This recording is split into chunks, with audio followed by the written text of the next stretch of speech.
Welcome to Arrakis, the unforgiving world of Dune Awakening, where survival isn't just about braving the elements, it's about strategic choices that can define your journey. With the early access phase commencing on June 5th and the official server launch on June 10th, guilds across all regions are at a crossroads. The pressing question dominating Discord channels worldwide is how and when they should join or actually rejoin other servers whenever they are launched. So choosing early access offers a very solid head start. It's time to familiarize yourself with game mechanics, establish initial bases, and begin resource accumulation. However, transitioning to new servers post-launch might mean leaving behind early progress and adapting to fresh challenges. In this video, we'll delve deep into the pivotal decisions, weighing the pros and cons, and providing insights to help your guild chart the optimal path forward in the sands of Arrakis. Just remember, the fate of your guild rests in your choices that you're about to make.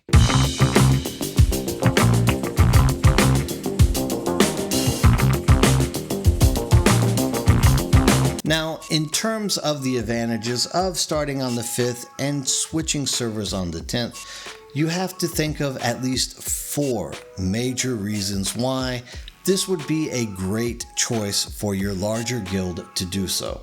First of all is that early familiarization and strategic development that comes with hands-on experience inside of the game for an extended amount of time.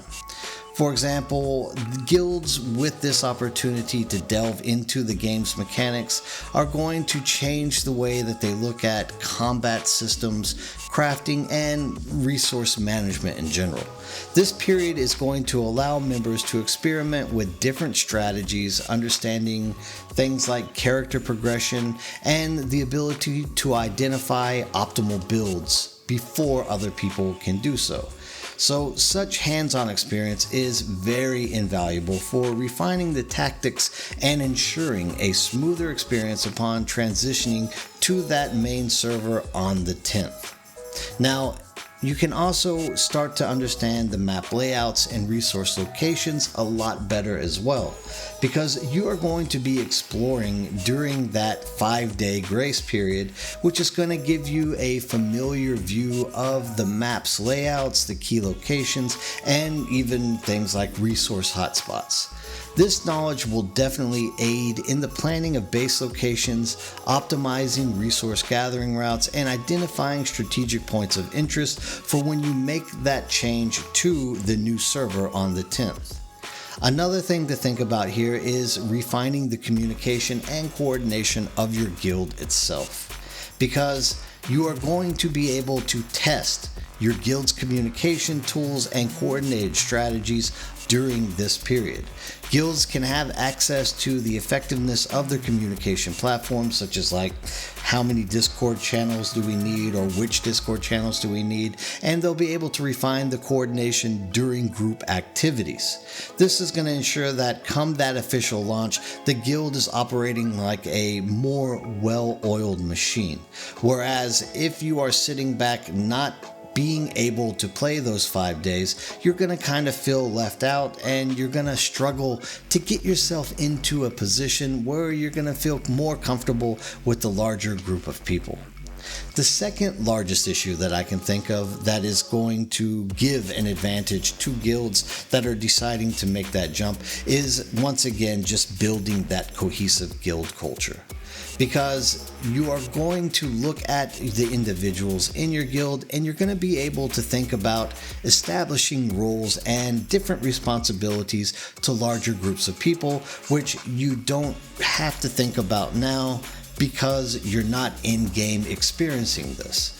So you're going to be thinking about which members do we have, which are leaders that we can identify as potential officers or strategists or even specialists inside of the game to try to help you move the culture of your guild along. This is going to ensure that each member starts to kind of understand their role within that guild's hierarchy. And it's going to be able to help you build more camaraderie among those guild members that are participating inside of that actual 5-day launch period.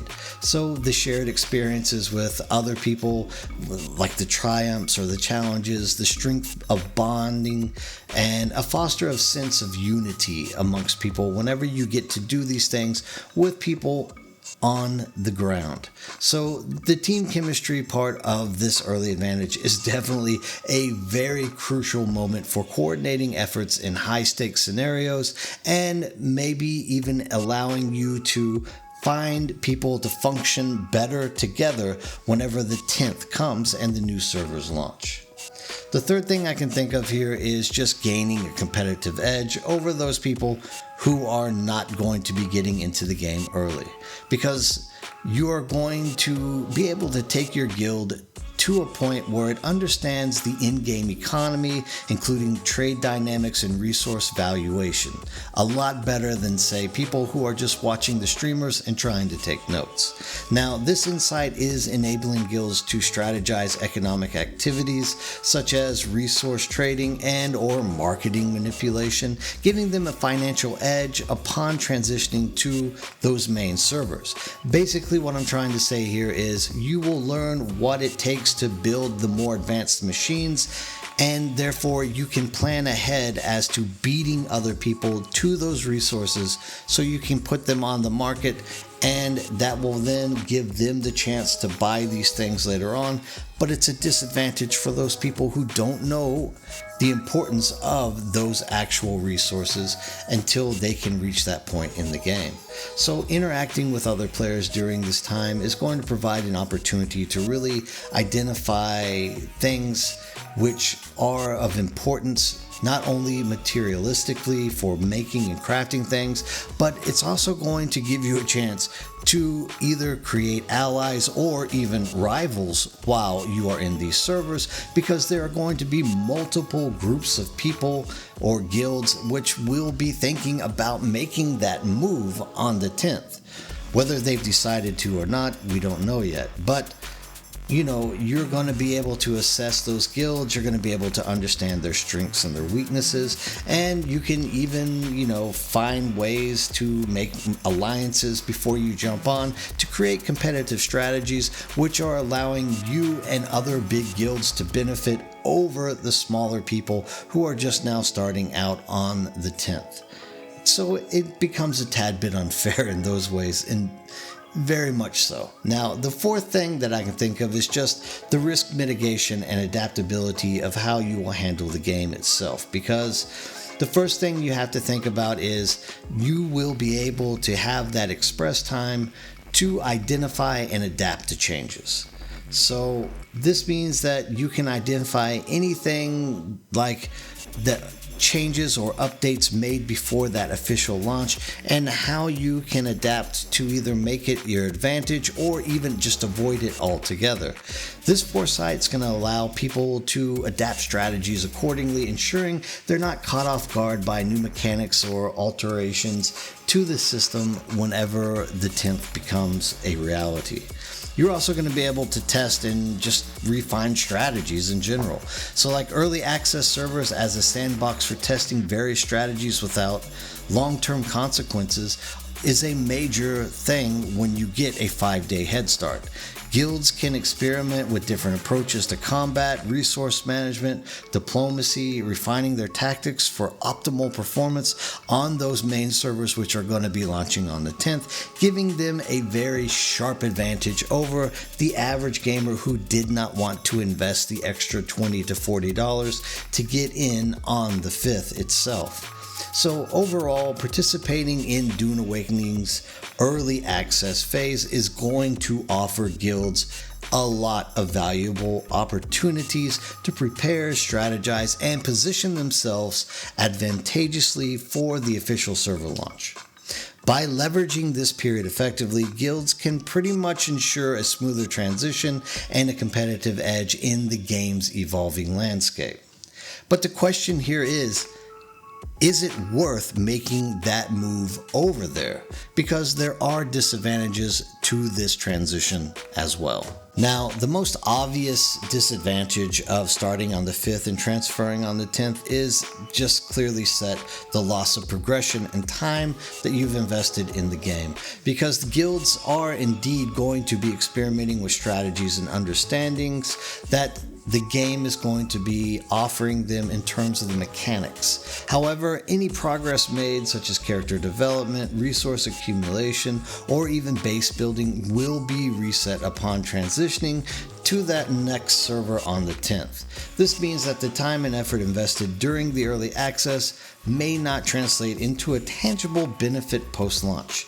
I mean, sure, it's going to be easier and faster the second time through, but do you really want to do it a second time, especially if you go very deep into the game on your first chance those first 5 days? I mean, this also leads to the second biggest issue, which is the potential for burnout before that 10th even starts.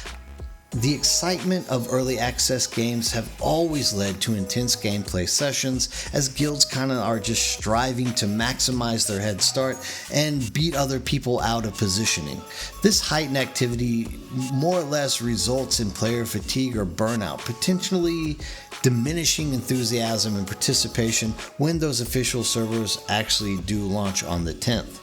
I mean, just think about how mentally taxing that 3-day beta was. I became very tired by the end of it and just didn't want to have to play it anymore. In fact, I even missed the last 12 hours or so of it, just saying I need to take a break from the game. Now, you can also think about how this is going to affect guild cohesion in terms of fragmentation, because not all guild members are going to have access to those 5 days. And this is going to lead to a real issue which guild leaders are going to have to figure out how to deal with those staggered starts among members. Because this disparity can cause fragmentation within the guild, as early access players may advance more quickly, creating gaps in experience and progression that could affect group dynamics and coordination whenever that 10th server does launch. I mean, nobody likes to be stuck struggling in the early realms of the Haga Basin while the other half of the guild is already pushing the deep desert. You start feeling like I'm being left behind, and it just doesn't cohese well with other people inside of the guild. Now, you can also think that this is going to lead to the risk of strategic misalignments, because strategies developed during early access may become obsolete if significant changes are implemented before that official launch takes place. So relying on early access experiences to inform long-term strategies could possibly lead to misaligned plans that are ineffective in the updated game environment. Now, do I think that Funcom is going to make a lot of changes? No, not really, but there is the potential that as we are working through those first 5 days, we start finding exploits or other issues which could be advantageous to us, and once Funcom finds out about them, they are going to be forced to address these things, because nobody is going to want to see large groups of people exploiting things and them not being included in it. So always keep that in mind. There could be potential for change, and all of those pre-made conceptions might go for nothing. Now, there's also going to be that competitive disadvantage on the new server, because transitioning to new servers at launch means starting on equal footing with other players who may have spent the early access period analyzing the game mechanics and optimizing their strategies better than you. So guilds that are participating in these early accesses might find themselves at a disadvantage if they rely on outdated tactics or underestimate the preparedness of those other large guilds, which will indeed have a large number of people focusing on the issues at hand and trying to find ways to quickly solve them.